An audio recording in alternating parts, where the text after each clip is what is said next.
Hello and welcome to the Money Wisdom Podcast powered by Johnson Brunetti. I'm Nick Colantuono, certified financial planner up here in our Boston, Massachusetts offices, joined as always by my co-host, Jake Doser down in Connecticut. Jake, why don't you introduce yourself? Pleasure to be back with you, my friend. Yes, as always. It was good seeing you last week at our company meeting. And typically we only get to see each other virtually except a few times a year. So we enjoy recording these episodes. As Nick mentioned, my name is Jake Doser. I'm a certified financial planner on the team here in Connecticut. Looking forward to the questions we have in front of us. It's going to be a fun one, Jake. I know you and I were talking off camera. This is probably one of the most tax leveraged conversations that we can have with clients. And whenever we're addressing financial planning, especially for clients of ours who are approaching this retirement decision, you know, oftentimes these conversations are about how to get money into tax-free vehicles. There are very few of them out there, but the one we're going to talk about today in pretty great detail, hopefully, are the health savings accounts, the HSAs. I'm sure it's something a lot of you watching, a lot of you listening have heard about, but we're going to really try to unpack that today. So Jake, why don't you just kick us off? What is an HSA? And more importantly, today's conversation, we'll go into the tax benefits of these plans, but why don't you just set the stage for us, my friend? Tell us what an HSA is. HSA, Health Savings Account. Effectively, this is an account where you can put money into it. You get a tax write-off for doing so. It grows tax-free. And on top of that, anytime you take distributions for qualified reasons, medical expenses, it comes out tax-free. So triple tax advantage, three-peat. It's the only account that I can think of that's triple tax advantaged. I like that. It's huge. So how do you get money into it?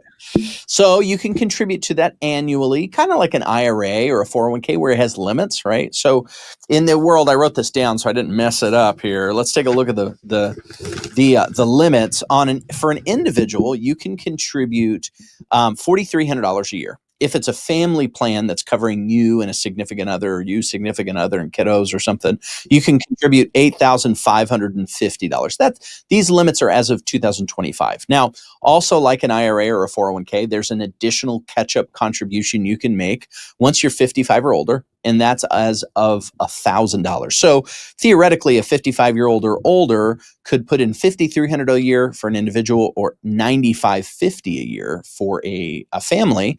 Now, one thing that is different from a 401k with an HSA as far as contributions is that your employer contributions count towards your limit. Whereas in a 401k, your employer contributions do not count towards your limit. So be aware of that. If your employer is putting in $1,000 or $2,000 a year, for instance, at Johnson Brunetti, if you have an HSA plan, I think we get a $2,000 a year contribution. That reduces my contribution threshold. Free money is great, but just be aware.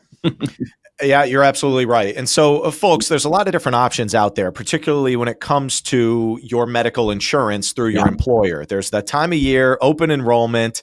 They send you a million different options, and how do you know which one to choose? And you'll probably see that the HSA plan always coincides with the high deductible health plan. So in order to be eligible to make that HSA contribution, you have to be enrolled in your employer's high deductible plan. So nothing for nothing, right? That's how they allow you to get money into this potential tax-free growth-oriented vehicle. So, they always say that the HSAs are triple tax advantage. As you mentioned, Jake, money going into it, you actually get a tax deduction for doing it.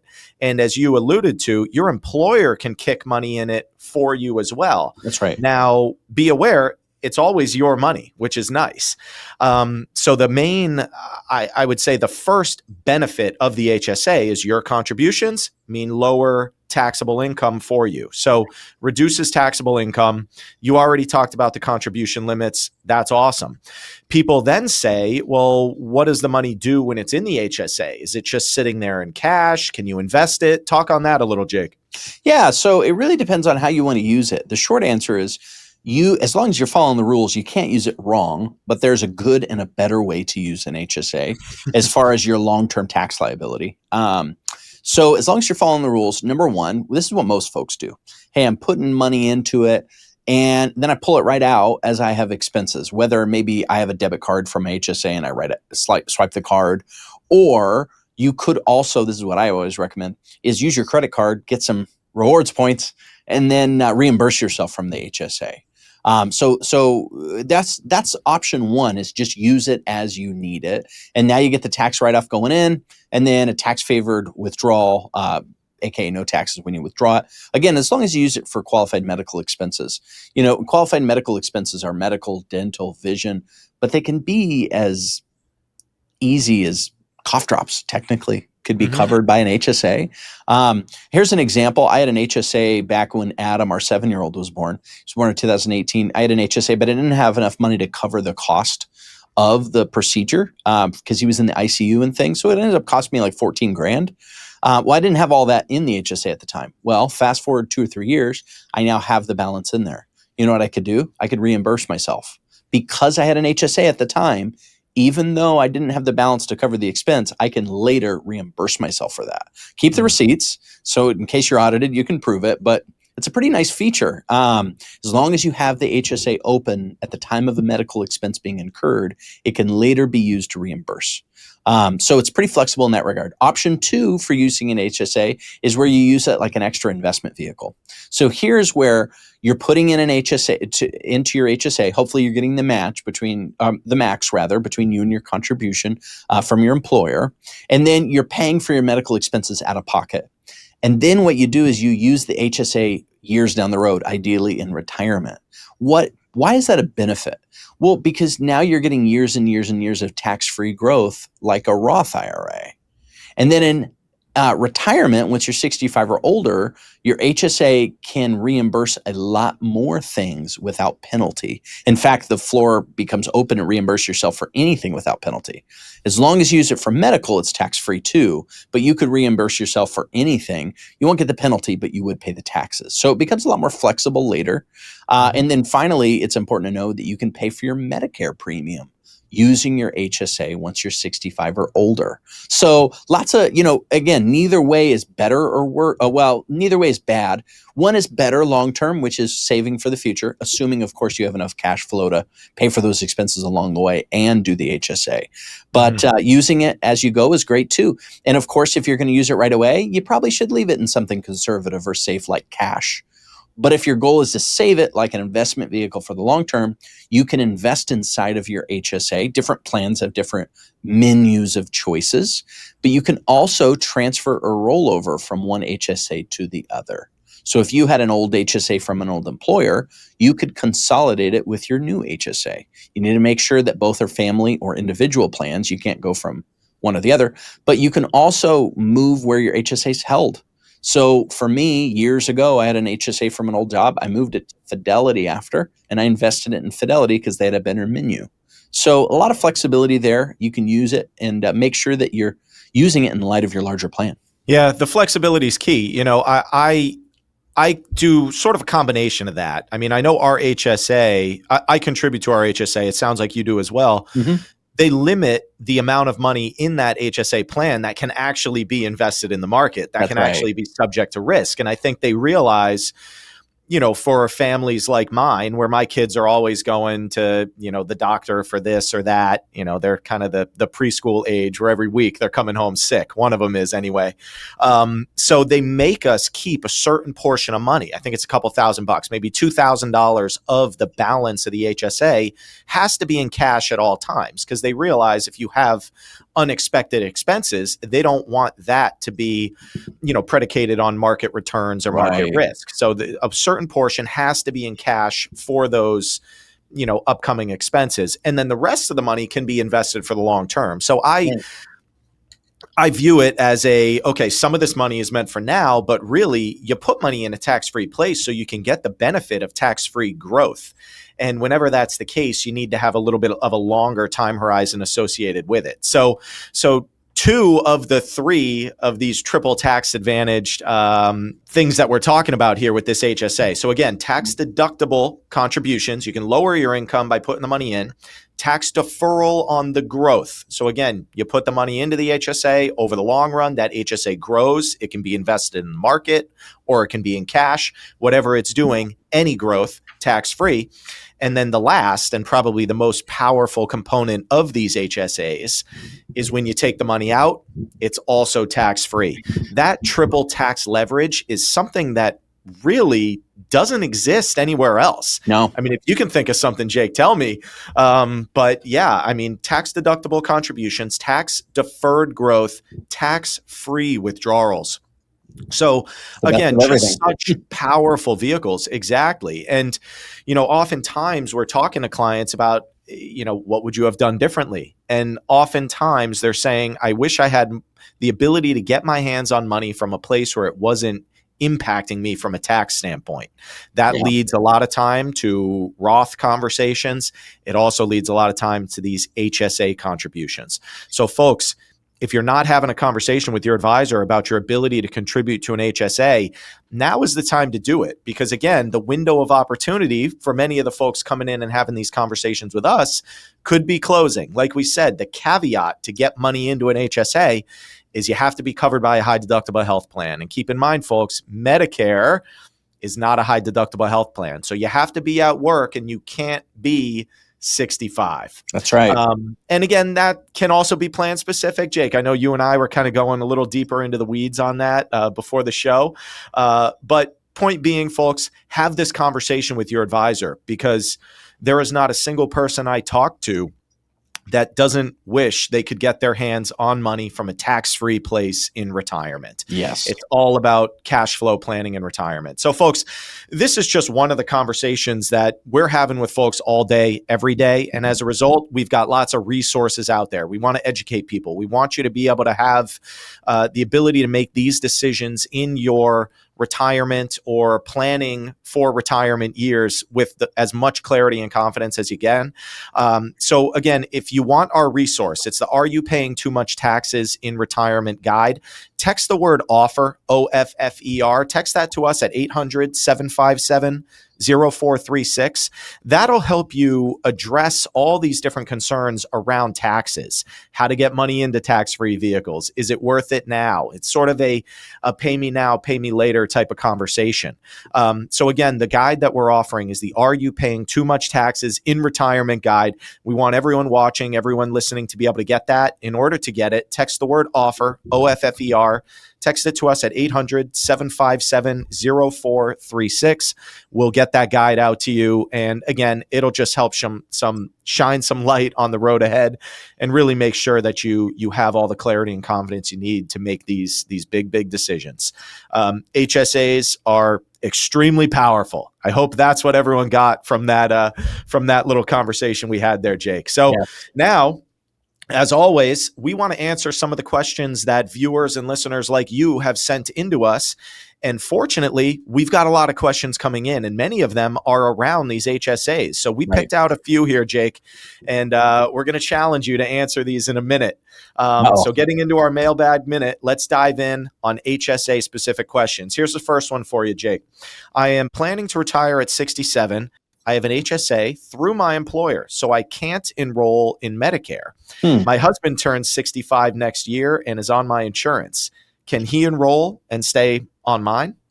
So the question, she said, give me that sentence after she said she's 67. I think we heard the same thing, because as I was reading it, I said, I don't think that's the case. But the question was, I'm planning to retire at 67, have an HSA through my employer, so I can't enroll in Medicare. Ding, ding, ding, ding, right there. That's not correct. So keep in mind is that we come to these problems looking for a solution, but we have to articulate the first problem first. So it's not correct that if you're 67 and have an HSA, you can't enroll in Medicare. Now, if you were enroll in Medicare, which is likely going to be required by your employer, then you can't contribute to an HSA. But that does not mean you can't have an HSA. So once you're 65, most employers are going to make you, and this is really a Medicare rule, most employers are going to make you enroll into Part A. Part A is the free part of Medicare. And then what happens is Part A becomes your primary insurance. Your health insurance becomes the supplement until you're done being covered by that or done being covered by an employer's plan. At which point then, you're retired, you get Part B in a supplement plan. And then the second part of the question is, if the husband turns 65 and is covered by insurance, can he enroll and still stay on that plan? He can enroll again in Part A, just like the primary spouse here, and then be covered for the supplement plan effectively by Medicare. But because he'd be retired, he'd have to enroll in Part A and Part B. So needless to say, lots of moving pieces. Confusing stuff. And I think underlying all of it is the fact that Medicare enrollment makes them ineligible for the HSA contribution. So Contribution, folks, that's right. confusing stuff, folks. Have these questions with your advisors. Next, we have a great question about lowering taxes in retirement. Yeah. Here's one for you, Jake. I'm retired, but still plan on working part-time on a per diem basis. Okay. It's the same thing. How should I adjust my taxes on my W-4 so I don't end up owing? I have a small pension and I also collect Social Security, so some other income streams. So you're working part-time, you're collecting a pension and Social Security. So what that translates to me is, number one, red flag, not red flag, but yellow flag. Make sure that you're not earning over the earnings limit if you're not full retirement age yet. If you're also collecting Social Security, it's around 23 grand a year. You need to earn less than that or else you're going to lose 50 cents on every dollar from Social Security. Number two, how do you make sure that you're balanced with your taxes? Number one, you should ask your tax preparer or your advisor, what's my effective tax rate? That is what your average tax rate is across all the brackets. You start at 10%, you go up to 12, so on and so forth. Number two, one of two things. You can either A, evenly take out taxes from each of your income streams, which is probably best. Or B, you technically could not withhold from one and over withhold from another. Or C, you could make prepayments to the IRS. Options B and C are too complicated. Don't do that. Just take even taxes from each form. We're speaking the same language. Simplify, folks. Simplify. So many people are doing shenanigans there. It's a headache. Don't rob Peter to pay Paul. Just pay evenly across your income streams. Keep it simple. Well said. I like it. Our last question pertains to healthcare expenses, Jake. What kind of medical expenses go up in retirement? Can Medicare Advantage help manage this? Medicare Advantage. We're going to have to do another episode about Medicare Advantage. Another 2 episodes. Yeah, versus Medicare in general. So can Medicare Advantage help offset your expenses in retirement? Yeah, Medicare Advantage is free, but nothing in life. There's an old adage, 10 staffle. It's an acronym that my economics teacher in high school taught me. There is no such thing as a free lunch, 10 staffle. And what I'll tell you is you can get free premium for Advantage, but free typically results in the quality of it. What's going to happen is you have unlimited out-of-pocket max and deductibles. So could it offset some of your costs? Sure. But is it long-term going to offset costs? No, it's probably going to cost you more long-term if you have an unexpected expense. What type of expenses go into retirement? Simply put, the unexpected. Who knows what's going to happen in retirement? And because you're older, things are starting to break down. You're going to have more costs. I can't tell you what's going to be higher, although I would guess likely your prescription coverage is going to be higher. Your specialty doctors is going to be higher. Everything else is user specific. And some of that could be curtailed by just having the right supplement plan. Could Medicare Advantage in the short term help? Sure. Will it long term cost you more money? Likely. Be cautious with that. Yeah. And I think with all of this, Jake, consult your advisor, consult your tax professional, make sure you're having a conversation. There's lots of Shine certified professionals out there, folks who are experts exactly in the Medicare planning space as well. Yeah.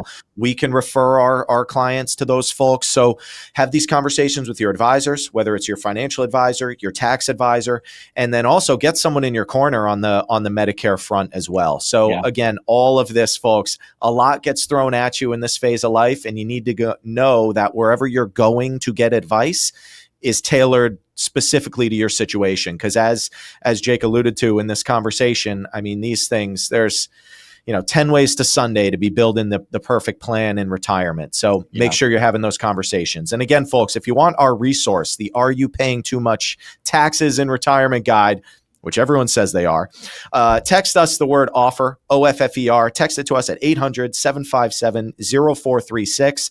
We will get that Are You Paying Too Much Taxes guide out to you in the mail ASAP. Again, OFFER, OFFER. Text us at 800-757-0436. If you've got other ideas for these types of podcast episodes that Jake and I do, or if you want to submit a question to our team, you can text it to that same number as well.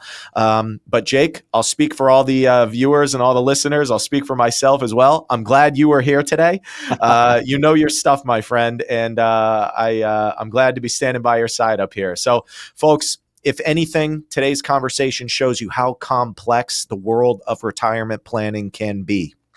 Reach out to us, reach out to our team. If you don't feel you have somewhere to go to have these conversations, we'd be honored to sit down and have them with you. So thank you as always for joining us. I'm Nick Colantuono, certified financial planner up here in our Boston office. And Jake, I'll sign off for you as well for Jake Doser down in our Connecticut office, also a certified financial planner, certified private wealth advisor. And we're glad you joined us, as always, on the Money Wisdom podcast. We'll see you next time.